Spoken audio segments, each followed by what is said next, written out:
ಅದೇ ತುಂಬು ಸಭೆಯಲ್ಲಿ ಕೃಷ್ಣ ಅಂದ, ನಿನ್ನ ಮನೆ ಅನ್ನಕ್ಕೆ ನಾನು ಬರೋಲ್ಲ ಅಂದ್ಬಿಟ್ಟ. ದುರ್ಯೋಧನನಿಗೆ ಭಾರೀ ಅಪಮಾನ ಆಗೋಯಿತು. ಭಾಗವತೋತ್ತಮಳಾದ ದ್ರೌಪದಾದೇವಿಗೆ ಅಪಮಾನ ಆಗಬೇಕಾದ್ರೆ ಭೀಷ್ಮಾಚಾರ್ಯರೇ, ನೀವು ಅದನ್ನು ತಡೆಯುವ ಸಾಮರ್ಥ್ಯ ಇತ್ತು ನಿಮಗೆ, ಆದರೆ ನೀವು ಆ ಕಾರ್ಯವನ್ನು ಮಾಡಲಿಲ್ಲ. ಎಲ್ಲಿ ಭಗವದ್ಭಕ್ತವರಿಗೆ ಅಪಮಾನ ಆಗುತ್ತೋ, ಯಾರು ಮಾಡಿರ್ತಾರೋ ಅದನ್ನು ನೋಡಿ ಇನ್ನೊಬ್ರು ಯಾರು ಸುಮ್ಮನಿರ್ತಾರೋ ಅಂಥವರ ಮನಕ್ಕೆ ದೇವರು ಬರೋಲ್ಲ.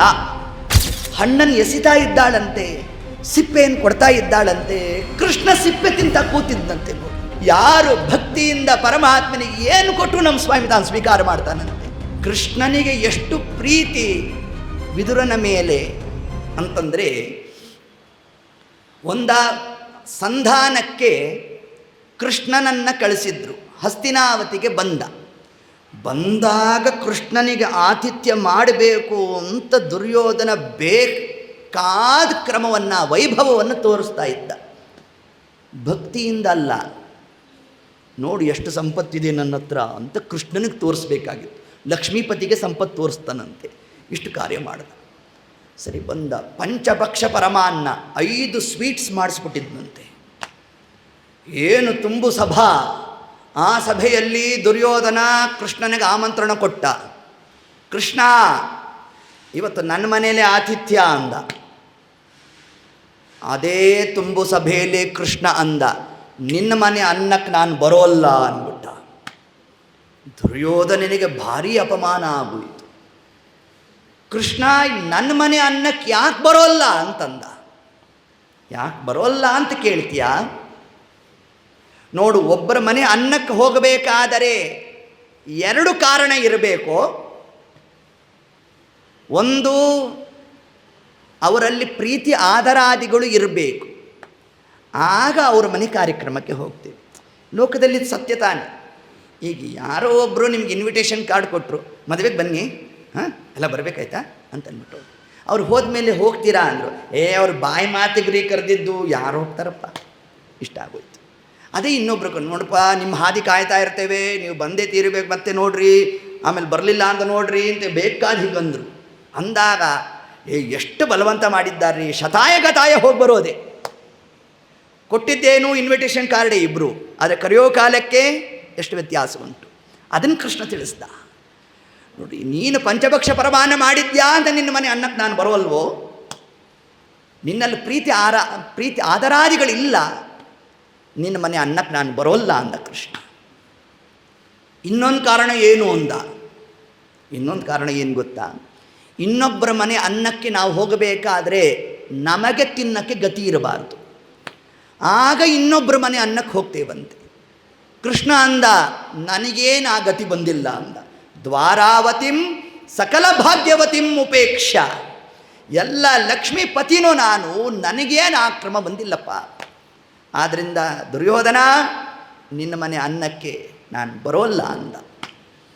ಯಾವಾಗ ದುರ್ಯೋಧನನ ಮನೆ ಅನ್ನಕ್ಕೆ ಬರೋಲ್ಲ ಅಂತ ಕೃಷ್ಣ ಅನ್ನೋ, ಅಲ್ಲೇ ಕೂತಿದ್ದಂತಹ ಕೃಪಾಚಾರ್ಯರು, ದ್ರೋಣಾಚಾರ್ಯರು, ಭೀಷ್ಮಾಚಾರ್ಯರು, ಒಬ್ಬೊಬ್ಬರು ಜ್ಞಾನಶ್ರೇಷ್ಠರು ಎಲ್ಲರೂ ಕೂಡ ಮುಂದೆ ಬಂದ್ರಂತೆ.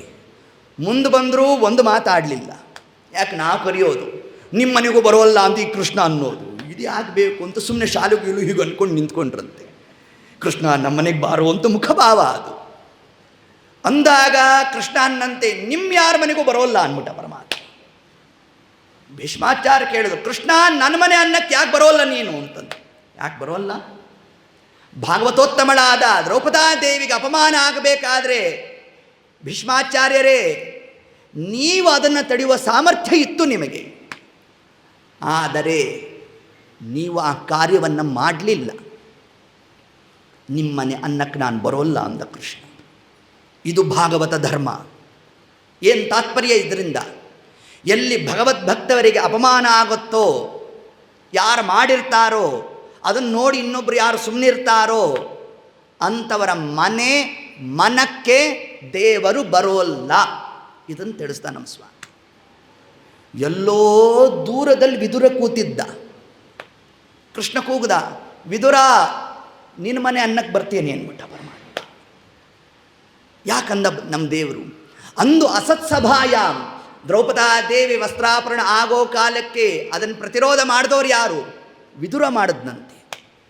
ಅದನ್ನು ನಮ್ಮ ದೇವರಂದ, ನಿನ್ನ ಮನೆ ಅನ್ನಕ್ಕೆ ನಾನು ಬರ್ತೀನಿ ಅಂತ. ವಿದುರ ಅಂದ್ಕೊಂಡಂತೆ, ಅಲ್ಲೋ ಕೃಷ್ಣ, ನನ್ನ ಮನೇಲಿ ಏನಿದೆ ಅಂತ ಬರ್ತೀಯೋ ಸ್ವಾಮಿ?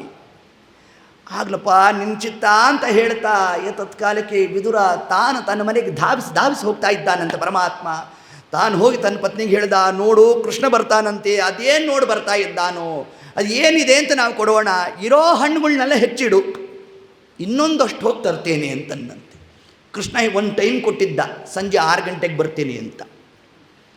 ಅಷ್ಟೊತ್ತು ವಿದುರ ತಾನು ಹೋಗಿದ್ದ ಹಣ್ಣು ತರ್ತೇನೆ ಅಂತ.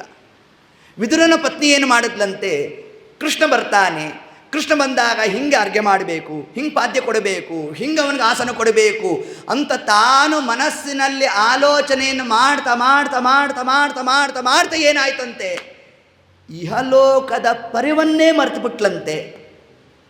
6 ಗಂಟೆಗೆ ಬರೋ ಕೃಷ್ಣ 5:15 ಗಂಟೆಗೆ ಬಂದ್ಬಿಟ್ನಂತೆ.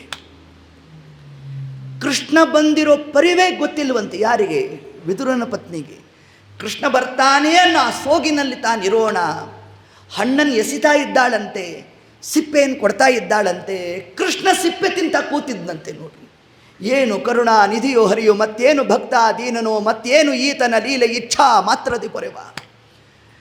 ನಮ್ಮ ಪರಮಾತ್ಮನ ಕಾರುಣ್ಯ ತತ್ಕಾಲಕ್ಕೆ ತಾನಲ್ಲಿ ಪ್ರಕಟ ಮಾಡ್ತಾ ಇದ್ರೆ ವಿದುರ ಬಂದು ನೋಡಿ ದಿಗ್ಭ್ರಾಂತನಾಗೋದ. ಹೋಗಿ ಅವನ ಪತ್ನಿ ಕೈ ಹಿಡಿದ್ಬಿಟ್ನಂತೆ. ಏನು ಕೆಲಸ ಮಾಡಿಬಿಟ್ಟಿ? ಪರಮಾತ್ಮ ಪಂಚಭಕ್ಷ ಪರಮಾನ ಬಿಟ್ಟು ನನ್ನ ಮನೆಗೆ ಬಂದರೆ ಸಿಪ್ಪೆ ಕೊಟ್ಬಿಟ್ಟಿಯಲ್ಲ ಅಂತಂದರೆ, ಆಗ ಎಚ್ಚರಾವಸ್ಥೆಗೆ ಬಂದಂತೆ ವಿದುರನ ಪತ್ನಿ. ಎಂಥ ಕಾರ್ಯ ಮಾಡಿದೆ ಅಂತ ತಾನು ದುಃಖ ಪಡ್ತಾ ಇದ್ರೆ, ಕೃಷ್ಣ ಅನ್ನಂತೆ ವಿದುರ ಕೊಟ್ಟೋಳೋಳು, ತಿಂದೋನು ನಾನು, ಮಧ್ಯದಲ್ಲಿ ನಿಂದೇನೋ ಅನ್ನಂತೆ ಆ ಕಾಲಕ್ಕೆ ನಮ್ಮ ಸ್ವಾಮಿ. ಅಂತಂದರೆ ಏನಿದರ ತಾತ್ಪರ್ಯ? ಯಾರು ಭಕ್ತಿಯಿಂದ ಪರಮಾತ್ಮನಿಗೆ ಏನು ಕೊಟ್ಟರು ನಮ್ಮ ಸ್ವಾಮಿ ತಾನು ಸ್ವೀಕಾರ ಮಾಡ್ತಾನಂತೆ. ಅದನ್ನೇ ಶಾಸ್ತ್ರಕಾರ ತಿಳಿಸ್ತಾರೆ. ನಗುವರೋ, ರೋಧಿಸುವರೋ, ನಾಟ್ಯವಾಡುವರೋ, ಬಗೆಯರೋ ಬಡತನ ಭಾಗ್ಯ ಭಾಗವತರು, ಪಾಂಡು ರಂಗ ನಿನ್ನ ಕೊಂಡಾಡುವ ಮಂಗಳಾತ್ಮರ, ಸಂಘ ಸುಖವಿತ್ತು ಕಾಯೋ ಕರುಣಾಸಾಗರ. ನಗುವರೋ, ರೋಧಿಸುವರೋ, ನಾಟ್ಯವಾಡುವರೋ. ನೋಡಿ, ಪರಮಾತ್ಮನ ಪರವಾಗಿ ನಾವು ಚಿಂತನಾದಿಗಳನ್ನು ಮಾಡಬೇಕಾದರೆ ನಾವೆಲ್ಲ ಯಾರು ಉಪಾಸಕರು? ನಾದ ಬ್ರಹ್ಮನ ಉಪಾಸಕರು. ನಾದ ಬ್ರಹ್ಮ ಅಂದರೆ ಯಾರು? ನಮ್ಮ ವಿಠಲ. ಹೌದೋ ಇಲ್ವೋ? ಆ ವಿಠಲನ ಭಕ್ತರು ಆ ಪಂಡ್ರಾಪುರ ನೋಡಲಿಕ್ಕೆ ಚಂದರಿ. ಅದು ಏನು ಒಬ್ಬೊಬ್ಬರು ಒಂದೊಂದು ಕ್ರಮದಿಂದ ನರ್ತನಾದಿಗಳನ್ನು ಮಾಡ್ತಾ ಪರಮಾತ್ಮ ಸ್ತೋತ್ರಾದಿಗಳನ್ನು ನಡೆಸ್ತಾ ಇರ್ತಾರೆ. ಅದನ್ನು ನಮ್ಮ ದೇವರು ಸ್ವೀಕಾರ ಮಾಡ್ತಾನಂತೆ. ನೋಡ್ರಿ, ಇದೇ ಕುಚೇಲನ ಉಪಾಖ್ಯಾನ. ಕುಚೇಲನ ಪತ್ನಿ ತಾನು ಅತ್ಯಂತ ಬಡತನದಲ್ಲಿದ್ದರು, ಬಡ ಬ್ರಾಹ್ಮಣ ಕುಚೇಲ. ತತ್ಕಾಲಕ್ಕೆ ಮೇಲಿಂದ ಮೇಲೆ ಕುಚೇಲನ ಪತ್ನಿ ಪೀಡಿಸ್ತಾ ಇದ್ದಂತೆ. ನಿಮ್ಮ ಸ್ನೇಹಿತ ಕೃಷ್ಣ ತಾನೇ? ಅಯ್ಯೋ, ನಾನೋನು ಎಷ್ಟು ಪ್ರಾಣ ಸ್ನೇಹಿತರು ಅಂದ್ಬಿಟ್ಟ. ಯಾರು? ಕುಚೇಲ. ಅದೊಂದೇ ಮಿಸ್ಟೇಕ್ ಮಾಡಿದ್ದವನು. ಹಂಗಾದ್ರೆ ಹೋಗಿ ಒಂದಷ್ಟು ಸಂಪತ್ತು ಕೇಳಬಾರ್ದ? ನೋಡು, ಹಾಗೆಲ್ಲ ಕೇಳಬಾರ್ದು. ಕೇಳಿದ್ರೆ ಮಹತ್ವ ಹೋಗ್ತದೆ ಅಂತಂದ. ನೀವು ಕೇಳಲಿಲ್ಲ, ನೀನು ಪ್ರಾಣ ಹೋಗ್ತದೆ ಅಂತ ಅವನ ಪತ್ನಿ. ತಿನ್ನಲಿಕ್ಕಿಲ್ಲ. ಆಗ ಕುಚೇಲ ಒಂದು ಉಪಾಯ ಮಾಡ್ದ.